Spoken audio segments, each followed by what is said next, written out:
Hello and welcome, everybody. We're having another episode of Fellowship of the Golden Age. I know it's been a while, but yep, we're all back and up and running. And with me today, I have Rosemarie Renn. Hi, Rosemarie. How are you going? Howdy, everybody.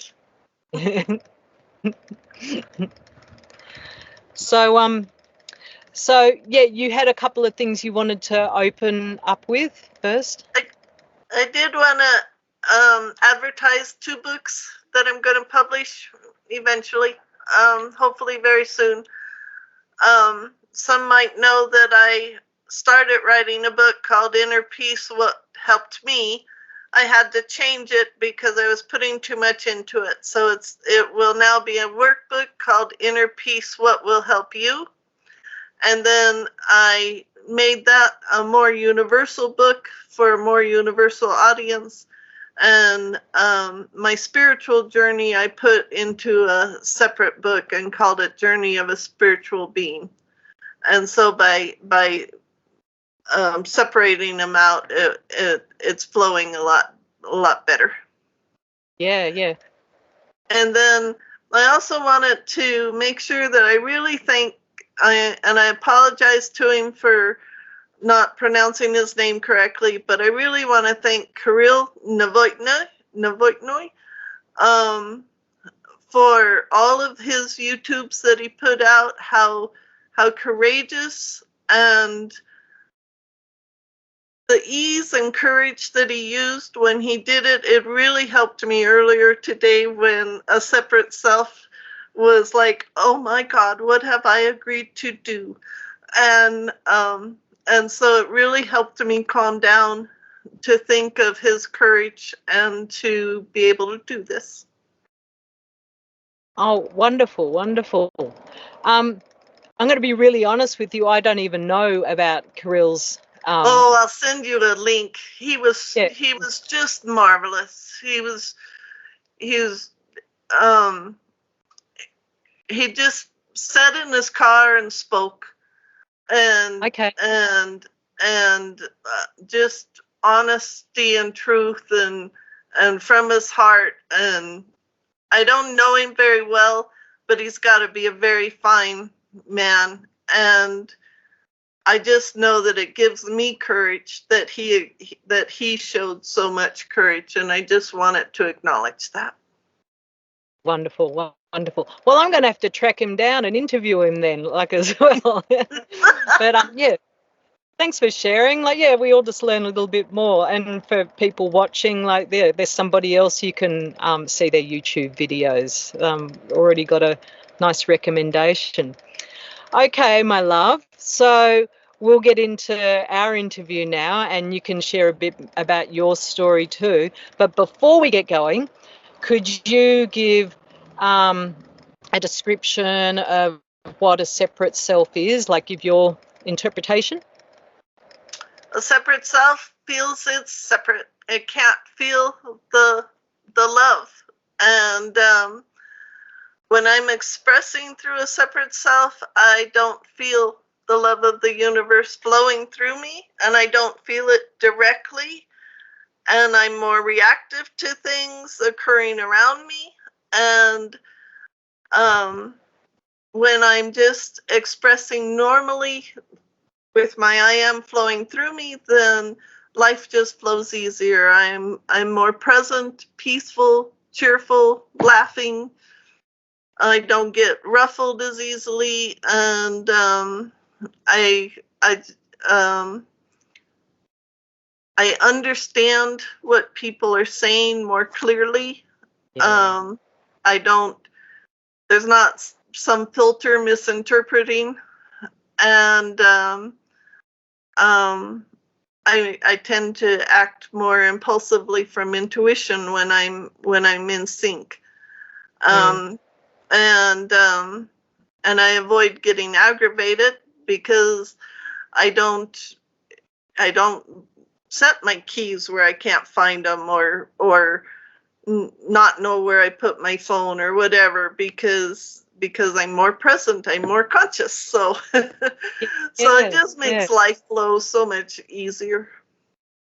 Yeah, But it's like I interesting that say, you say that. a separate self did show itself just earlier today, and I was freaking out, going, am I really going to put myself on YouTube and Yeah, where yeah, people know me? yeah, yeah. And it's really, I just thought that was an interesting point you just threw in there, which is that you understand things more. Like it's just, I used to teach kids who were sort of had a lot of trauma with, which manifested like with Asperger's and ADHD, and they'd come from abusive backgrounds. And I'd find when they first started coming into my classroom, like they couldn't make sense of the written work, like of the academic work. And then once they actually settled down and felt safe and at peace in my presence and in the classroom, they'd sort of increase their IQ would literally just jump up. Like they could read better and make sense of what was being asked of them. It's sort of like there was just this filter where they couldn't concentrate, and it wasn't until peace came in where then they were open to learn. I've even found it in myself. Like, I could read if I'm in a very traumatized separate self. I can't read what's on a page. Like it's makes no sense to me. It's like I become blind. My brain becomes blind. Yes, yes. Yeah. It's um later on I'll tell you about a Okay. situation where I knew that I was not recognizing her and hearing what she was actually saying, and it was triggering an anger from a past life. And Okay. Do you want to talk about that now? Like we can sort of flow into that, or would you rather we just? well, I'd kind of like to I forgot to say that I live in a desert and it's raining today. Yeah. And it always rains when I have a spiritual victory. So Ah. thanks for whatever spiritual victory I'm having. Well, um, thank you. and so, um, and it just, the world just has such a lovely way of saying it loves me. Just with the sight of a deer, or in the desert, some flowers are very small. But just seeing one, um, it just gives that lovely feeling that we are. It means so much to the earth that we're here. We're so appreciated. I mean, we just have no idea, or at least most of the time I don't, how the elementals appreciate us, how they root for us, Yeah. and share in our victories, and do Irish jigs, and and celebrate with us. That it's um it's nice to just be able to tune into it a little bit sometimes. Yeah, yeah, I find that too. That I sort of have what the elementals like express to me, like when I'm feeling like up and on top, like like an eagle will soar over my head, or a rainbow appears, or just it could be just about anything, but just this lovely sort of sense of oneness with nature and oneness with the universe, and yeah. So why don't you share just about your journey, so it'll give some context for, I think it's important we get to that, like you start telling us about your journey in this lifetime, like, and weave in whatever other lifetimes you need to weave in. So I'd just like to hear your unique journey. Um, so I this lifetime has been a spiritual lifetime for me. I started out spiritual. I was even as I was brought up really small, like 2, 3 years old, making a soft bed for Jesus at Christmas. And so in order to do that, I had to do a good work for someone or be considerate or whatever. And then I could put a soft piece of cotton in what was going to be his bed so that it would be all nice and soft and for him and stuff. And if I did something really bad, I had to take one out. But it was right away. It just gave me a relationship. And then I would, as I got older, I would write a letter to Jesus on at Christmas, and I would give him something of myself. A willingness not to argue with my mom, or to do my homework without being asked, or something small.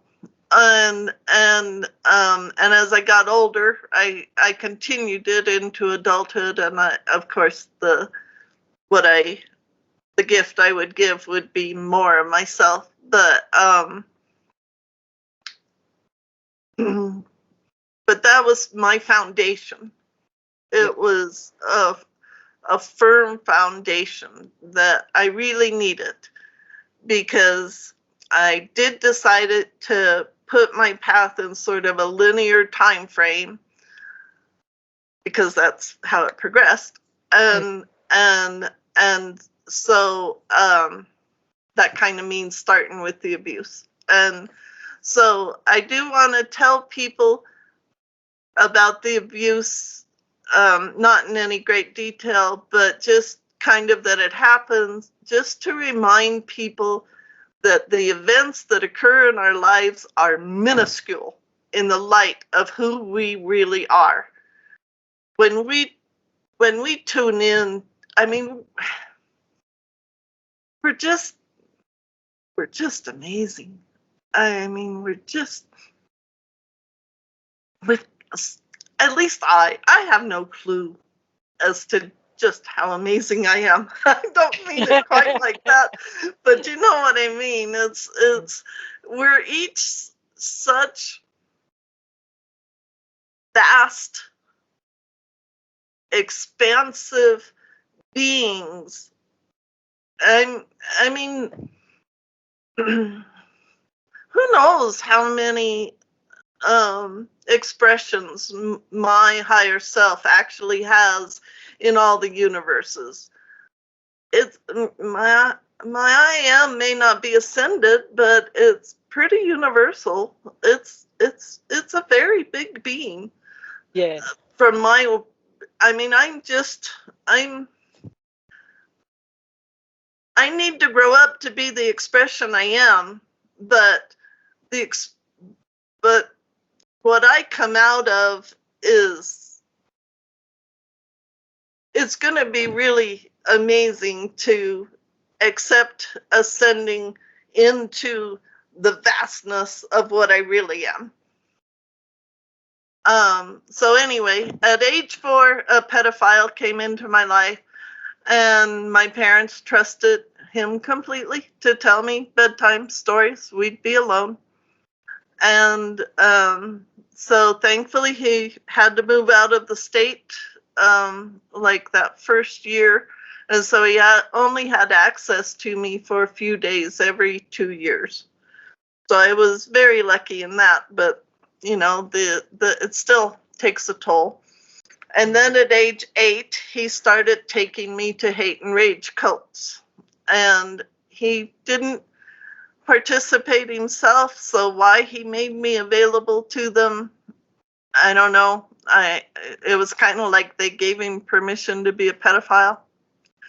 But at any rate, I had this parallel childhood of a shattered soul locked away with these various horrendous memories and emotions, and a normal, growing, happily loved child. And so it was an interesting parallel path that happened at the same time.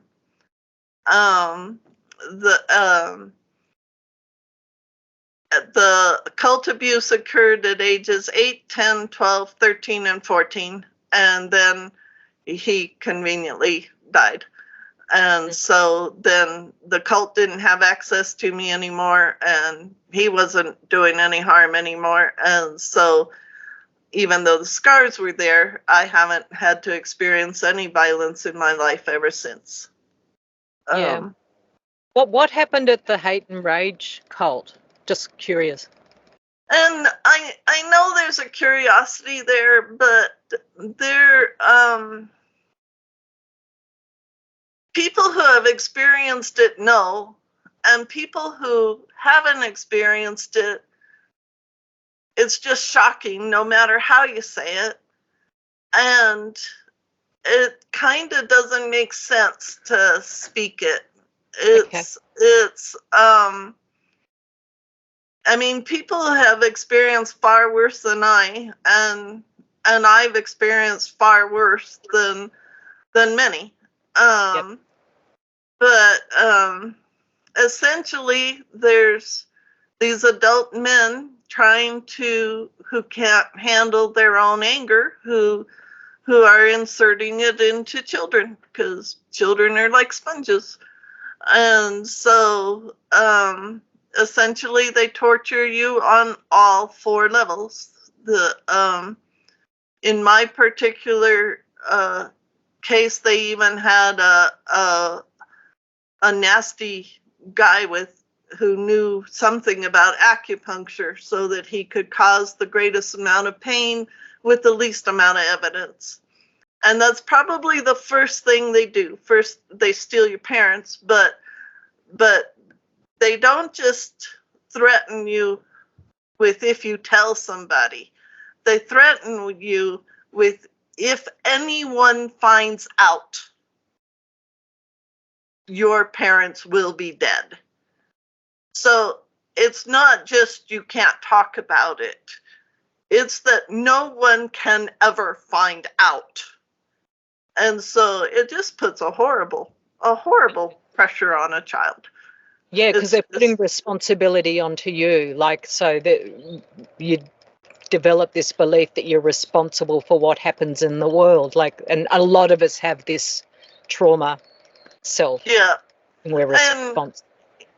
And whether the children actually die or don't die, they make you believe that they die and that you're killing them. And some of them had to die from what was done to them.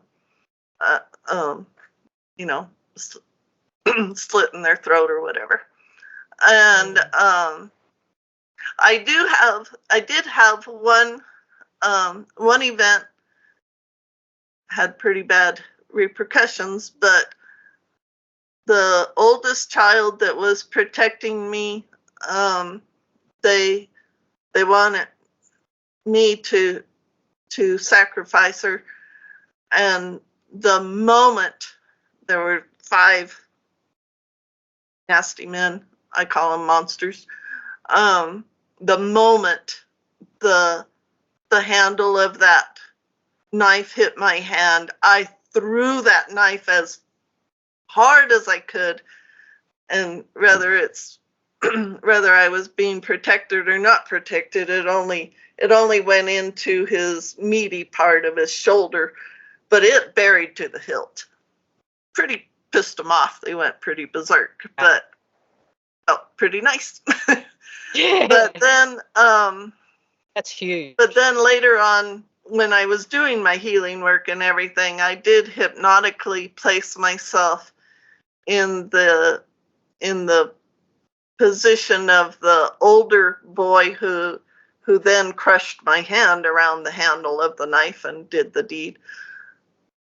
But I realized that he was, by doing that hypnotic treatment, I realized that he was just more frightened of the men than he was horrified by what he was doing. And so I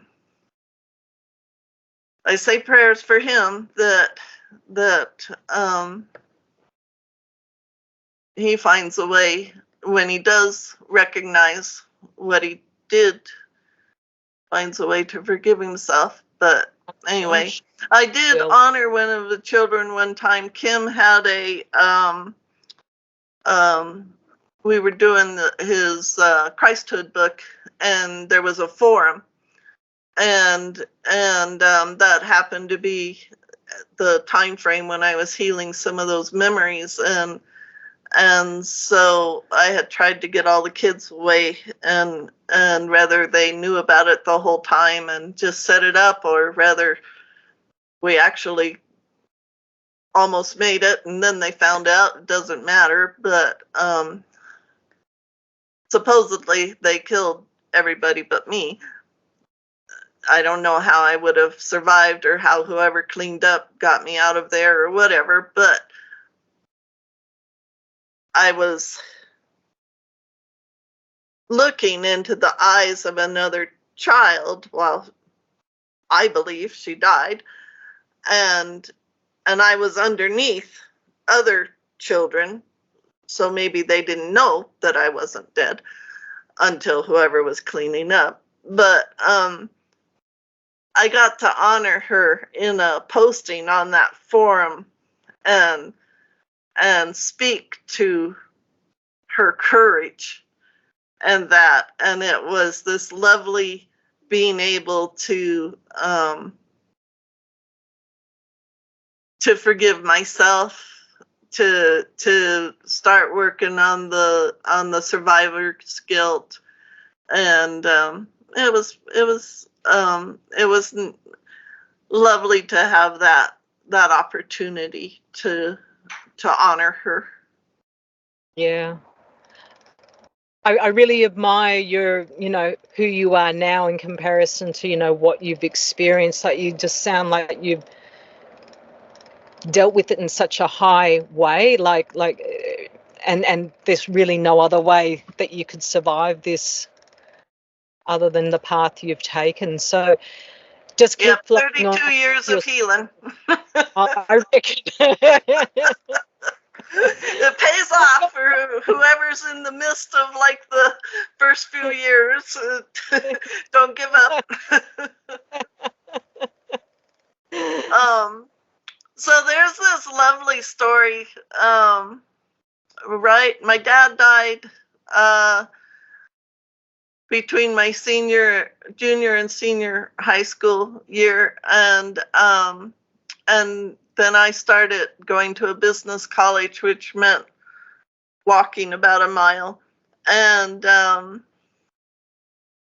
I was reading Pilgrim's Progress, and so with each step that I took while I was walking, I'd speak a syllable, Jesus, have mercy on me, over and over and over again. And I had no idea at the time that I was aligning myself, attuning myself to Jesus.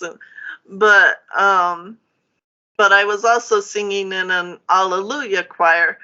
And so this speaks to how we're connected to souls and we don't even know it. And I still have no idea what the connection was, but one of the girls in the choir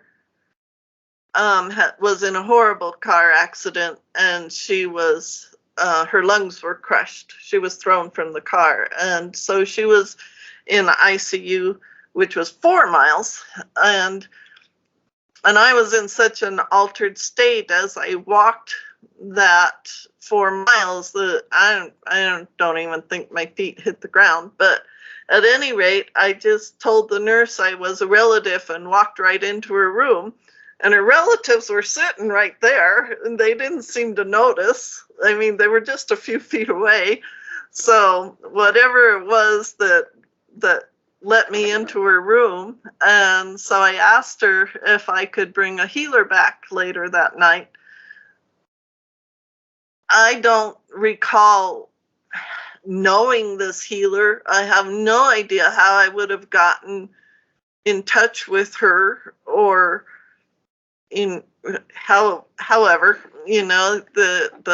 there are certain things that don't get into the memory banks. But anyway, we came back later that evening and again just walked right into her room. I don't even think the nurses even asked us. And so the healer did whatever she did, and so a few days later we were singing. The choir was singing, and we were on bleachers, and I passed out completely. Everybody around me had to hold me up while they finished the song and could get me off stage.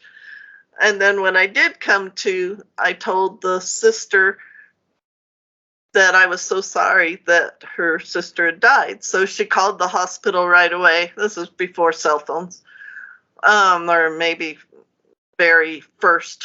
It would have been like 1975.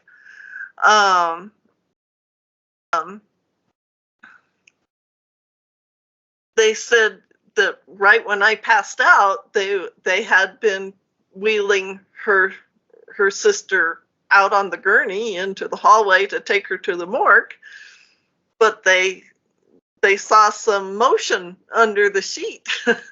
And so they wheeled her back into the ICU, and not only was she alive, but she was completely healed. Oh, wow. And it was something. And so it turned out that she couldn't handle it. I mean, I didn't know her well enough to interact with her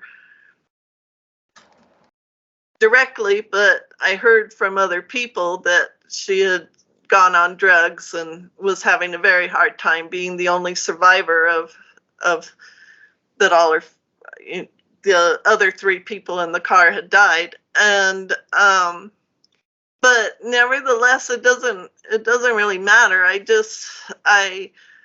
trust that somehow she was able to work it out in whatever way she ended up working it out, and has probably made quite something out of her life in that. But it just shows how we really have no idea how we're connected sometimes. And so anyway,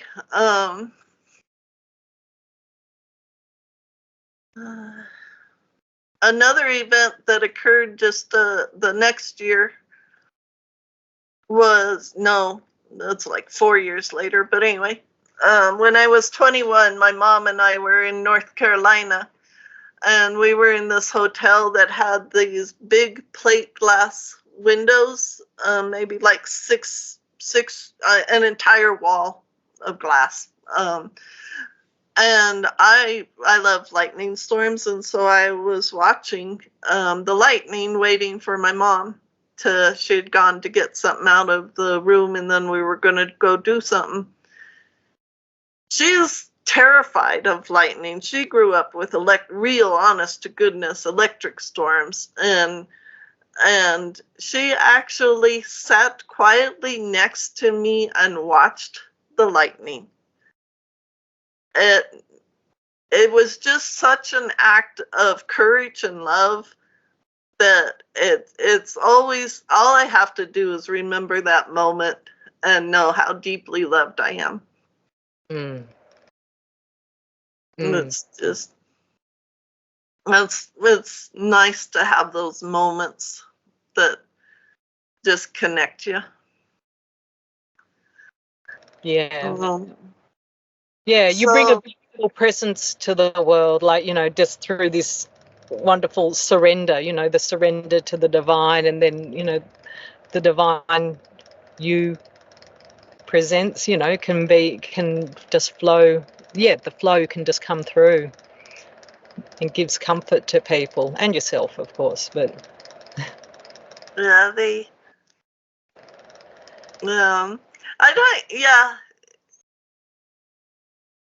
that Kim has helped us with.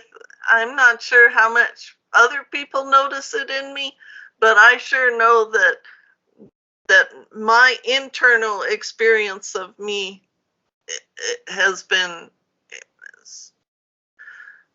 it's been huge. The next thing that was a huge event in my life was when I was age 27, and this man proposed to me. And at that time, I didn't know, I didn't remember any of the cult abuse or anything. I just remembered the pedophilia. And so when he proposed, I said, oh, that's lovely, but nobody would ever want to marry me. I'm this horrible person because of this that occurred in my life. And he didn't hesitate a beat. He just said, honey, don't you know that's child abuse? None of that has anything to do with you. Wow. And one, I had never ever spoken it before, and two, to have someone tell me it wasn't my fault was gigantic. And then he also set me on the path of healing, taught me how to shop for a good counselor, and so those were two of the gifts he gave me. The third gift he gave me was that he introduced me to the Ascended Masters. So that was when I got introduced, when I was 27. And it's this kind of funky book, Communication with the Spirit World of God by Johannes Greber. And it was written in 1932. And it's actually in really tiny print. It says personal experiences of a Catholic priest. And so it's the story of this priest who became a channel. And the channel that gave us teachings, I call a third generation summit. Probably people in Summit wouldn't appreciate that much, but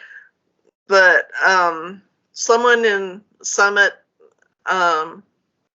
recognized that they could be a channel without dishonoring the messengers, and then they passed it on to their son, and then their son passed it on to the guy who let teachings come through him for us. And so we did do Summit Lighthouse decrees, but I never really got involved with Summit Lighthouse. I think I knew I was too wounded and immature to be able to handle it. But I certainly have a connection to Guru Ma. I mean, that very first dictation she gave through Kim in 2014, when we found out she had ascended, I was literally dancing.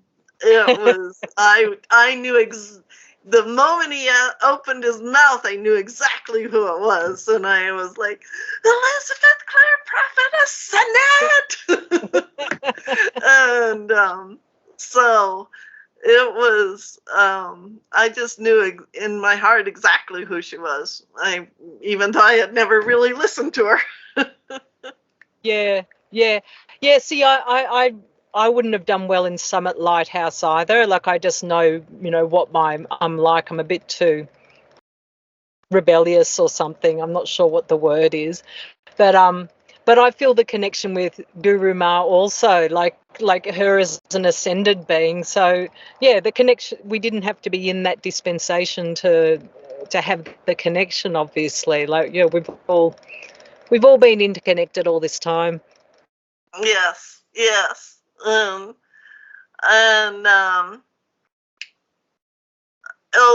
So a gift that those set of teachings gave me was that I learned to request to be, well, first of all, spiritual protection. And I've modified it slightly throughout the years, but it's essentially the same protection, I say. And then being able to request to be taken to the schools of light. Once in a while, I even remember what I learned. But the other gift that they gave us was 144,000 angels, a legion of angels that we were responsible for. Each of us were given a captain and a legion, and the responsibility to assign them every morning when we did our protection. And I reduced it to, I figured my captain could read my spreadsheet anytime he wanted, so I just reduced it to a sentence. Captain, assign my angels as usual. Please reassign any that can be more effective elsewhere in aiding the earth in her ascension. So, it's like, cool, 144,000 angels assigned, and it only took a second to say it. And I update my spreadsheet when I need to and stuff. But then I was watching some TV program, and they were going to give somebody $1 million. And so I started really thinking, what would I do with $1 million? And I finally decided it would be far more effective to have 1 million angels. So I requested 11 more legions, which gives me almost 2 million, I think. And so I sign those every morning. And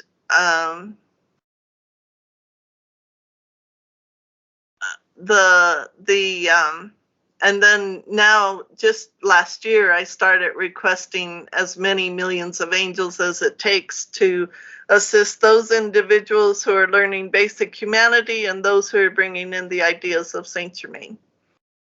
So it was a huge gift. It allowed me to do something without having to do anything. Yeah, I've never really sort of thought about that. Like, I know I have angels working with me, but I've never thought of, recognize that there's actually vast numbers of angels, and that I could, command them and assign them in their duties. So I'm going to add that to my, yeah, I'm going to feel into that a bit more. I like it. Yeah, there's actually a story from the abuse of Archangel Michael that I didn't plan on telling, but apparently I'm gonna.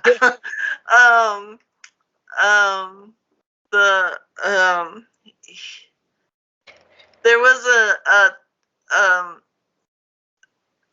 so as a child, hate and rage. I saw these horrible, terrifying beasts. I can still bring an image to my mind, which I don't want to do. But and I knew that I could also see Archangel Michael standing right there, and angels standing all around. And it looked to me, as a terrified child, like they were doing nothing. And so another one of those parallel things where I was abundantly angry at these angels and Michael for just standing there doing nothing while I'm terrified. And another parallel path of I've always totally, completely trusted Michael. Anytime I need to have a willingness to change or to do something or to face a fear or something, I just lean back into his embrace.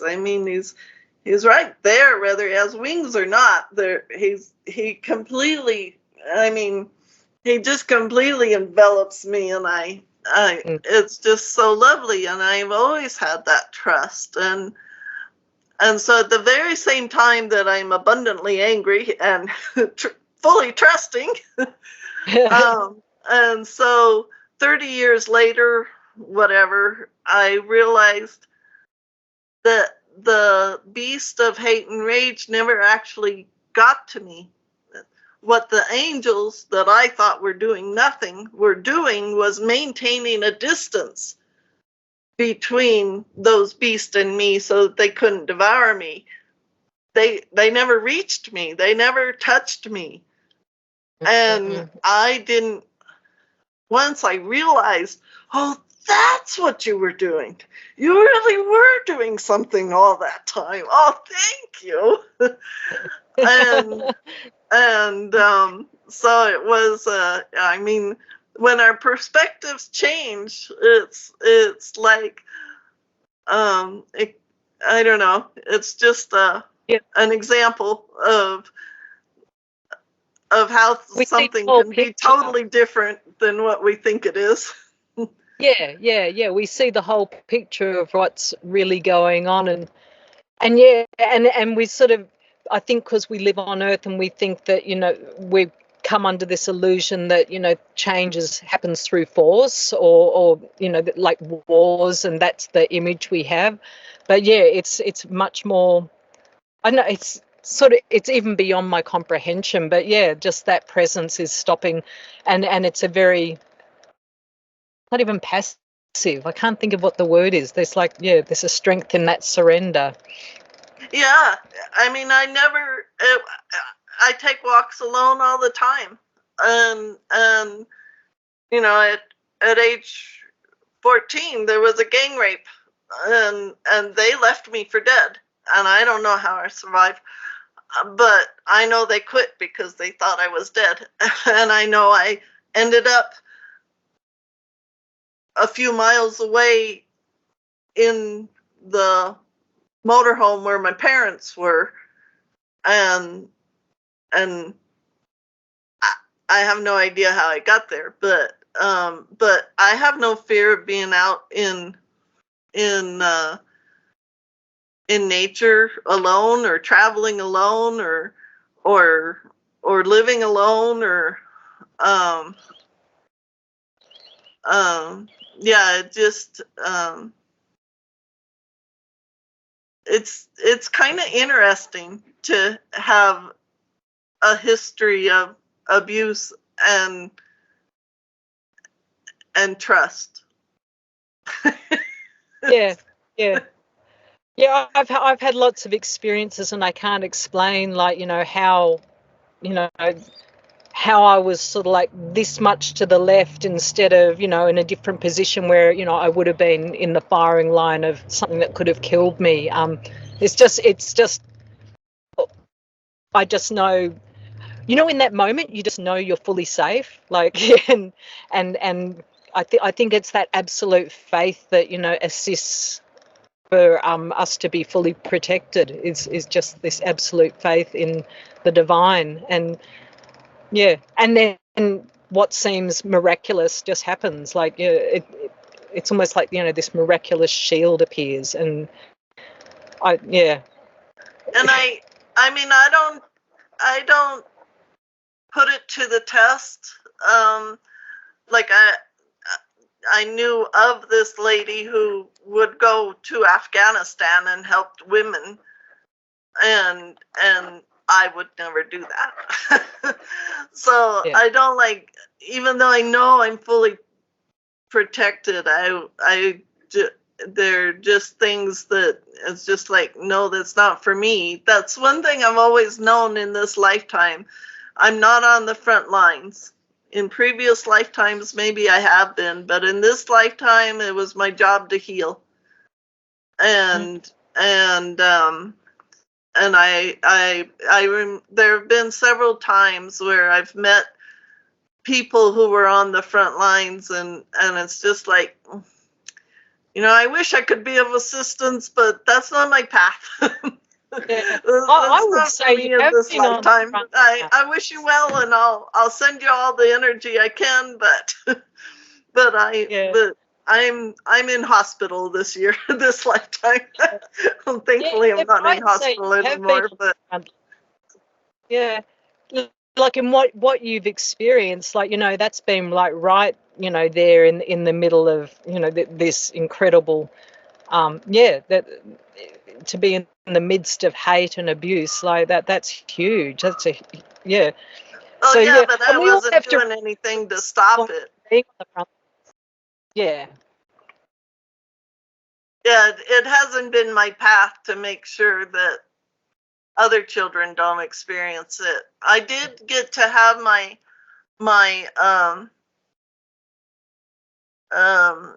oh, that skips so many years. yeah. Um, Don't worry but about anyway, doing. when I get to 2016, I did get to have um a rebirthing ceremony with Saint Germain, and I asked him, um, did my healing keep other children from having to endure that? And he said no. Um, but what my path of healing did was demonstrate the path for winning your victory, claiming your victory, and letting go of the whole situation.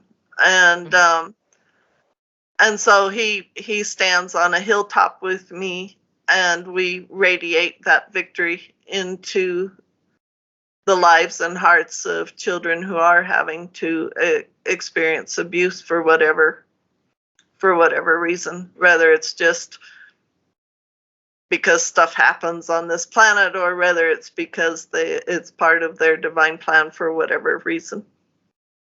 But it's um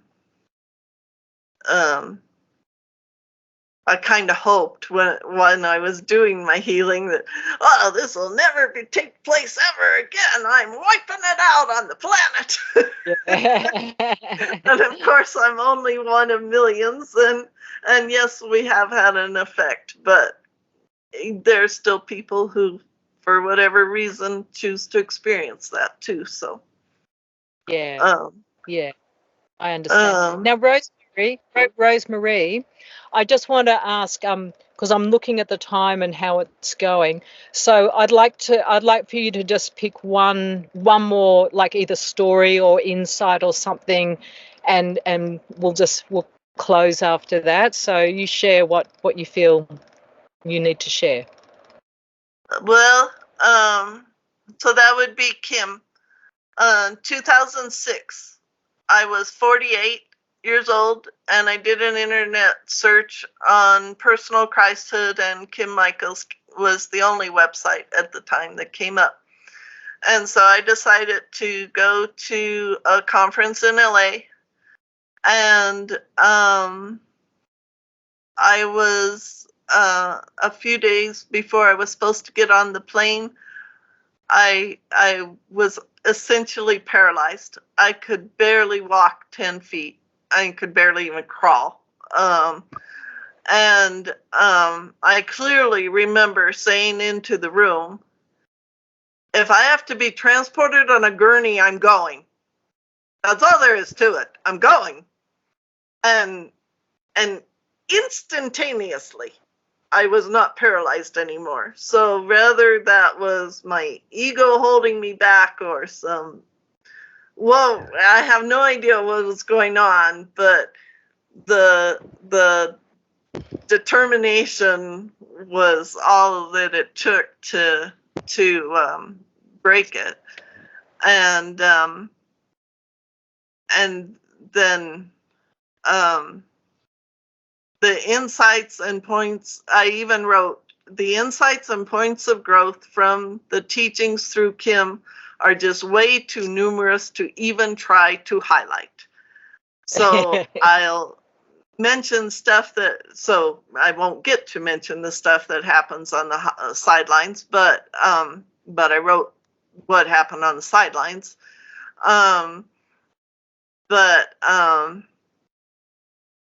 The bulk of growth is through each of Kim's books and conferences and vigils. The daily and hourly and minute by minute connection with the Ascended Masters. Whatever I learn in the schools of light, and I can only say that the difference inside me is fast. Whether anybody notices outside or not doesn't matter. The way I experience myself is just so much better. I hear you. Because I think it's because we've just like constantly been addressing our psychology. Like, as they say, it's psychology, and as we pull it all apart, and it's just like, every day and every teaching and with every invocation, we're just realigning psychology constantly. And I know what you mean, like, just that shift of like, we couldn't get there. We couldn't get to this level of clearing out all the mess, all the detritus in our psychology through any other path. Like it has to be with the guidance of the Ascended Masters, direct guidance. Oh, even 5 years ago, I did. I told Sandy that, I'm glad you guys are ascending. That's wonderful. It's not going to be me. I don't get to. And now I can say I actually have the possibility at the end of this lifetime. I could let go of, and so whether I do or not, it doesn't matter. It's not the decision to be made at this level. It's a decision made at a much higher level, and it doesn't matter what it is or isn't. Whether I do another lifetime here on Earth or on another easier planet. I did put in a request for an easier planet, but regardless, it's that just the fact that I moved to a place where I could even conceive that it was possible was a huge step for me. Yeah. I'm totally with you. Like, like the will, the desire, like, I won't know until that moment, but, I'm 100%, I know it's possible. I know it's possible to clear all of this and be ready to ascend. So, just Joseph, with that will, you can do anything.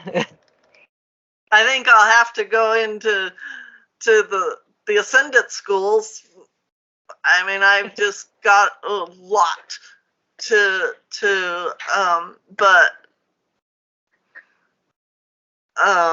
but it doesn't, I don't know, it doesn't matter. I mean, I'm beginning to feel, I gotta show you my puzzle that I did after my rebirthing. And I have to show you that, can you see it? Can you see the blue butterfly? Yep. Okay. So Jesus holding a child and showing them the blue butterflies. And so that's what I did. I started having Jesus show me the blue butterflies of my life. Why is life on earth an opportunity? Why is he an ascendant master of joy? What joy is there in my being? And he never fails. Each and every day he shows me something. Yep. Magnificent. Okay, my dear Rosemarie, we're going to close here. And so obviously, there's so much more to your story. So that's why we're just going to have to get your book and be able to really sink into like the incredible lifetime that you've experienced and how you have grown from it. Like that's what I think is the lesson. Like it's not staying back in that trauma, but the growth that's come from it. And you really are a shining light. And today is a great victory indeed. Thank you. Okay. All right. So we'll close off for now. So thank you, everybody. And till next time. Bye-bye.